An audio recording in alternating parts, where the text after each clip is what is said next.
If you want a TFL t-shirt, just click on me. We've only got a few more days before we stop selling this very first original design. This mid-size sedan segment is so competitive, you really have to bring it in order to be successful. The question is, can Chevy take on a car like this? Because let's face it, the old Malibu, well, if I'm being kind, then I'm going to say that it was a little bit frumpy. And if I'm not being kind, then I'm going to say it was kind of a fleet car, if you know what I'm going with that. Ladies and gentlemen, welcome to a very rainy San Francisco. And Chevy flew me down here to test drive the new Malibu, but they also gave us some competitor cars. To my left is the Ford Fusion. Over here, we have the Honda Accord, and of course, right here, the best-selling car in the mid-size sedan segment, the Toyota Camry. And here it is, the brand spanking new Chevy Malibu. So which one of these cars is the best buy? Well, you know what? I'm going to take them all for a ride, and that is coming up next on the Fast Lane Car.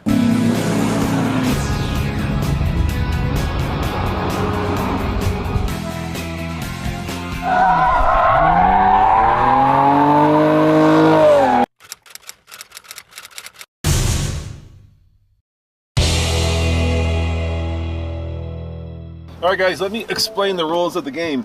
First and foremost, Chevy put all these cars together and we're taking advantage of it because it's hard for us to get competing cars in Colorado. So when we have 4 cars that compete, we make the most of it. Also, keep this in mind. There are 20 other journalists here who want to get a hold of these cars. So I don't have a lot of time behind the wheel because they start wondering where I'm at. So this is going to be a quick review. Now I'm in the 2016 Ford Fusion.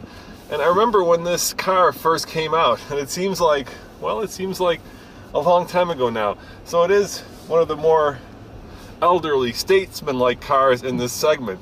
But having said that, it is also, I think, one of the best looking cars in the segment. It's very European, it's very sexy, and at the time when it first came out, it was thought to be very revolutionary, at least from a design point of view. Now, inside, of course, it has sync, which, well, you know, I could go on, but I'm not going to beat that dead horse. Sync is something that sometimes, for a lot of people, including myself, gets in the way of the driving experience and doesn't necessarily enhance it. But overall, it's a very handsome interior. Some of the plastics are a little bit on the cheap side, but almost everywhere I touch, everywhere I look, I see elegance, I see thoughtful design, I see expensive features and functions, and I have a car, the Ford, you know, that's pretty lively. Keep in mind, what this car doesn't have and what the new Malibu does have is a turbocharger. Does that make this not as fast? Well, you know, it depends on whether you like turbos or not. I prefer turbos. I think I like the extra pop they give, but if you get into a turbo, it can also be very thirsty. All right, here are all the important numbers on the Ford Fusion. First and foremost, it gets 26 miles combined, 22 in the city, 34 on the highway. And that's because it has the 2.5-liter 4-cylinder with a 6-speed automatic transmission that puts out 175 horsepower. And perhaps the most important number of all, total MSRP on this car, $26,610. I'm in the sport mode right now. And this car is really screwed together well. There's a sense of, well, vault-like quality about it, which used to be reserved for much more expensive cars like Mercedes. But overall, when Ford built this car, they were building it for not just America, but for the entire world. So it was one of Alan Mullally's One Ford cars, which meant that before Alan Mulally came to, that's the old CEO of Ford, to Ford, they would build specific cars for America, specific cars for Europe, and with the Fusion and the Focus, they decided that they were going to build a car for the entire world as opposed to doing specific cars just for specific markets. And I think that's a great strategy because while this car certainly is not Autobahn bred, I think it will be very comfortable on the Autobahn, just as it's very comfortable plowing through the rain of the San Francisco twisty streets.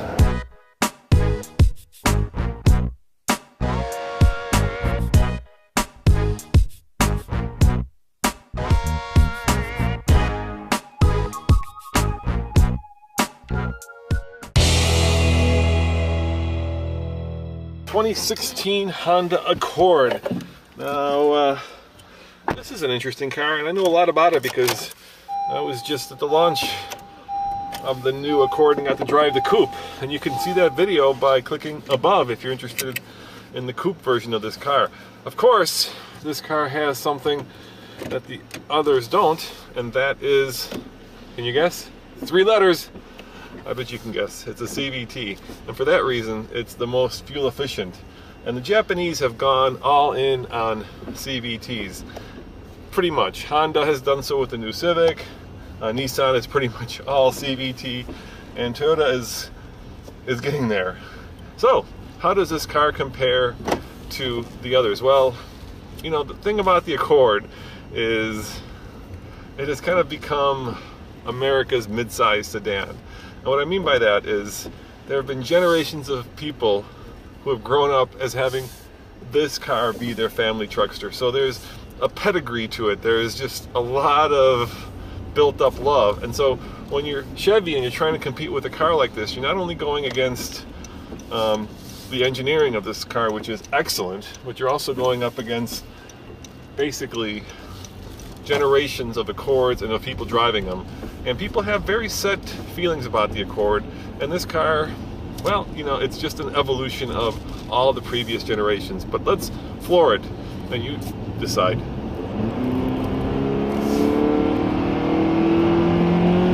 Peppy, but a little bit buzzy. But the upside is exceptional fuel economy.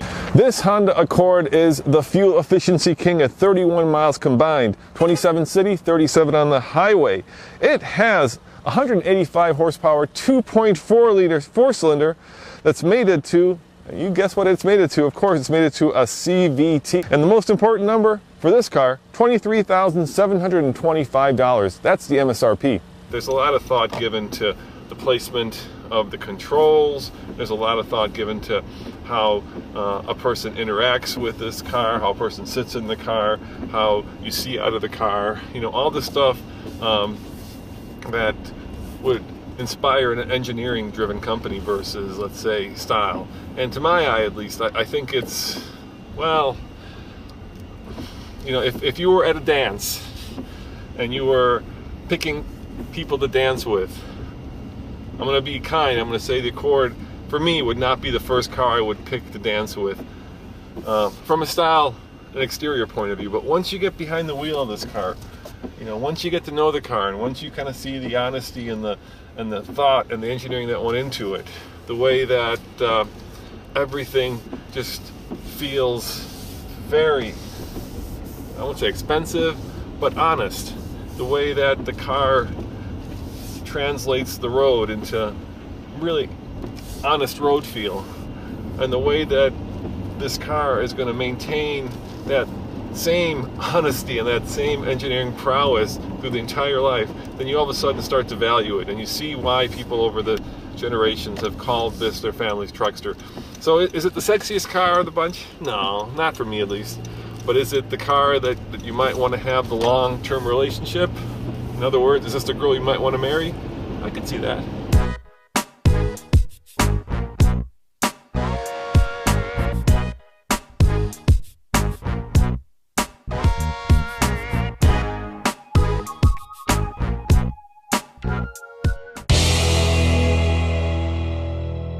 A Toyota Camry with paddle shifters and a sport tuned suspension? Am I in the right car? What the heck's going on? This used to be the refrigerator of the automotive world. It used to be dead reliable, and it used to be an appliance. So when Toyota a few years ago decided to inject some life, some passion, some fun to driveness into their cars, it came as a little bit of a shock to many. So I'm going to put it in sport mode because I got one, and I'm going to take it for a ride. I'm going to see if this sport tuned suspension with a 6-speed automatic with paddle shifters is actually the sportiest car of the bunch. Now, of course, Toyota is trying to lose that old stodgy image in all their products. Yeah, so I just drove the Toyota Corolla, the sport model, and it looks sporty, but it drove with a CVT like a compact economy car. So let's see if this Camry is a lot different. And by the way, if you want to see that video all you have to do is click above and I'll take you right to it. All right, here we go. Once again, we got a lot of other journalists here, so it's going to be a short ride, but I am curious to see what happens when I put the pedal to the metal and I give this bad boy the beans. Of course, it's front wheel drive, so it's not like it's going to do a smoky burnout, but let's see how much passion Toyota has infused into their Camry. Here we go. Giving it the beans. All right. I would say the passion is there in style, but maybe not so much in substance. This is kind of interesting. This Camry has a whole 3 more horsepower than the Ford Fusion, 178, coming out of a 2.5 liter 4-cylinder paired to a 6-speed automatic transmission. It gets 28 combined, 25 in the city, 35 on the highway, and the most important number, drum roll please, $25,569 MSRP. Camry is the kind of car that you buy when you have a much more sexy car that leaves you stranded on the side of the road for the 5th time, because then you want a car that won't do that again, and this Camry, because of Toyota's reputation, probably won't do that. The interior, well, the interior is, I would say, very straightforward. All the buttons are very logically laid out. The steering wheel actually is nice and fat. All the controls come to hand easily. I do like the paddle shifters. Of course, the car will shift for itself if I decide that I want to take it to some crazy RPM, but that's the way it is with all these kind of paddle shifters. But at least I have them. Heck, you know, that's a good start. From an exterior styling point of view, I got to be in the same place I am with the Honda Accord. There seems to be a little bit of Tokyo chic in this design, and it's just not to my taste. You know, I usually don't talk a lot about design because that's really up to you. And what I think is, oh, it is holding those revs. Oh, look at that! Come on, I've got it floored, and all right. It did let me hold the revs, and it did put a big smile on my face. So maybe there is more passion under the hood than I was led to believe. All right, let me go down, downshift. Come on. Here we go. Second, third. Yeah, you can flog this thing around. Would I recommend it? No. But can you do it? Hell yeah. And that's, you know, at the end of the day, that's quite surprising coming out of a Toyota. So I guess I'm going to say this is more passionate than I thought.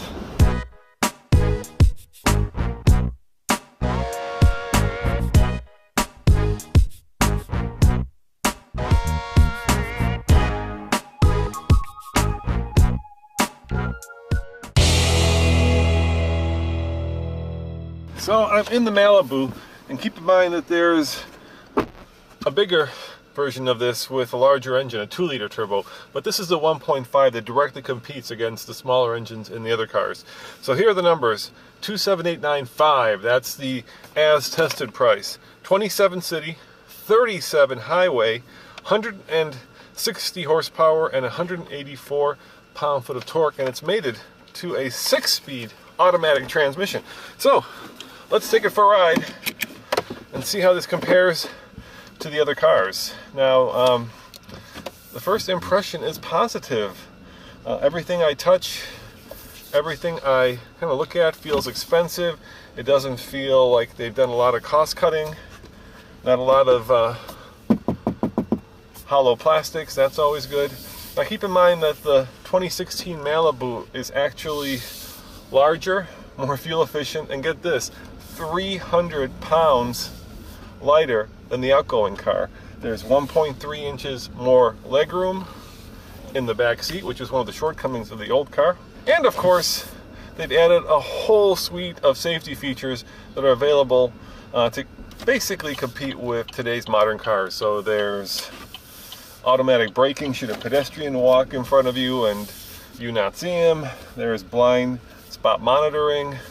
There is when you're backing up, cross traffic alert. There's even lane keep, where the car will stay or try to stay in its lane because it identifies the lane markers. Of course, the question is just how fast is a 1.5? I do like the fact that it's direct injected. It's a modern engine. I do like the fact that it's a 6-speed automatic. The 2-liter gets the 8, but I can live with a 6-speed automatic. And let's see if I like the fact that it accelerates. Here we go. You know, there's a sense of torque. Chevy will tell you that they've added a lot more torque than top end speed, because top end speed is all about horsepower and torque is all about acceleration. So that's really where they've gone. A little bit of turbo lag. You know, is it fast? No. Is it speedy? Will it get out of its own way? You bet it will. The steering feels relatively connected. Now, some of these cars now with electric steering just are numb. You can't exactly tell what the car is doing, but this one feels like I can sense the road somewhat. You know, if you're looking at like the old hydraulic steering as being the very best, this would be a 6 on that scale. So it's okay. I do like the new style of the car. I think that it is swoopy and sexy, and certainly a car that I would be happier to have than the outgoing car, because let's face it, the outgoing car was, and if I'm being kind, frumpy, and this new car is much nicer. Actually, the wheelbase is 4 inches longer. That's quite impressive when you can make a car that's 4 inches longer and still get 300 pounds of weight out of it. Now, you know, is it lively around the corners? On this short drive, I can't tell. I'm gonna have to go back to Colorado and maybe take this thing in the canyons and really give it a good workout to see how it performs. This is just a kind of a seat of the pants, quick ride. But overall, I am very impressed. I like the big screen. I like the placement of the buttons. I don't think it's too fussy. There is, once again, a small thing, but an important thing. There is a volume knob, but there's no tuning knob. You got to use these for tuning. I don't love that. Apple CarPlay is in here, so is Google. So if you're an Apple or an Android user, you've got both of those. Plenty of headroom, and it's very quiet. Listen. Can't hear much. And the brakes, they stop the car. I can't really be more authoritative than that on such a short drive. So overall, I would say that this car is a vast improvement over the outgoing model, and certainly raises the bar when it comes to cars in the mid-size sedan segment. And because if you're going to compete in this segment, you have to bring it. And I think for the most part, Chevy has.